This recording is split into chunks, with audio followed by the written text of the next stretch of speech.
Hi అండి. అందరికీ నమస్తే. Welcome to my channel Vani creations and vlogs. ఇది ఏంటని చూస్తున్నారా? ఇది స్పెషల్ రెసిపీ అండి. మా ఇంట్లో ఒక పర్సన్ కోసం స్పెషల్‌గా తయారు చేశాను. ఇది వెజిటబుల్ చికెన్ లివర్ కర్రీ అండి. దీనికి కావలసిన ఇంగ్రీడియెంట్స్ చికెన్, టమోటాలు, బెండకాయలు, వంకాయలు, కందిపప్పండి. వీటిని శుభ్రంగా కడిగి చిన్న చిన్న ముక్కలుగా కట్ చేసుకోవాలి. బెండకాయ ముక్కలు, వంకాయలు ఇవన్నీ గూడా చిన్న చిన్న ముక్కలుగా కట్ చేసుకోవాలండి.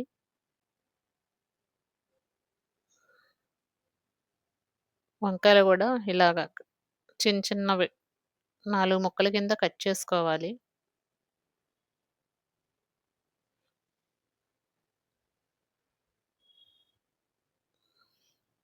చికెను శుభ్రంగా కడిగి పక్కన పెట్టానండి.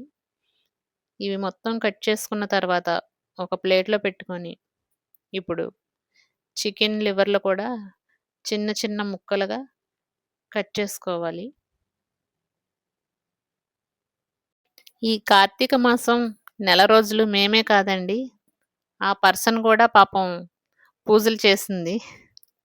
చిన్న చిన్న ముక్కలుగా కట్ చేసి ఒక గిన్నెలో చిన్న గ్లాస్‌తో 2 గ్లాసులు కందిపప్పు వేసుకోవాలి. దాన్ని శుభ్రంగా కడగాలండి. 2, 3 సార్లు దాన్ని కడగాలండి. తర్వాత కట్ చేసిన కూరగాయ ముక్కలు, చికెను అందులో వేసేసుకోవాలి. తర్వాత ఒక గ్లాసుడు నీళ్ళు పోయాలండి దాంట్లో.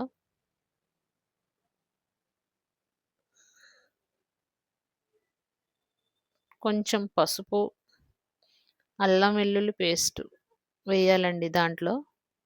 దీన్ని కుక్కర్‌లో 3 విజిల్స్ వచ్చే వరకు ఉడికిస్తాను. దీంట్లో ఉప్పు గాని, కారం వేయకూడదండి. ఆ పర్సన్‌కి కారం, ఉప్పు తగలకూడదండి. ఇదిగోండి తయారైన తర్వాత చూడండి ఎలా ఉందో. ఆ పర్సన్ ఎవరా అని చూద్దాం అనుకుంటున్నారా? ఒక్క నిమిషం వెయిట్ చేయండి. వస్తుంది చూడండి. వేడి వేడి అన్నంలో కూర వేశాను. ఇదిగోండి ఇదేనండి ఆ పర్సను. ఇదేనండి. మాతో పాటు నెల రోజుల పాటు పాపం కార్తీక మాసం నెల రోజులు కూడా నాన్ వెజ్ తినకుండా పప్పు, చారు, మజ్జిగతోటే తిందండి. చూడండి దాని కూర వండేసరికి ఎలా చూస్తుందో నా వైపు. ఎంత బుద్ధిమంతురాల్లా కూర్చుంటుందో చూసారా? అన్నం కలుపుతుంటే వెళ్ళి దాని గిన్నె తెచ్చుకుంది. ఈ కర్రీ వచ్చేసి బలమైన ఫుడ్ అండి దీనికి. కందిపప్పు, వెజిటబుల్స్ అవి వేసి పెడితే బలమంటండి డాగ్స్‌కి.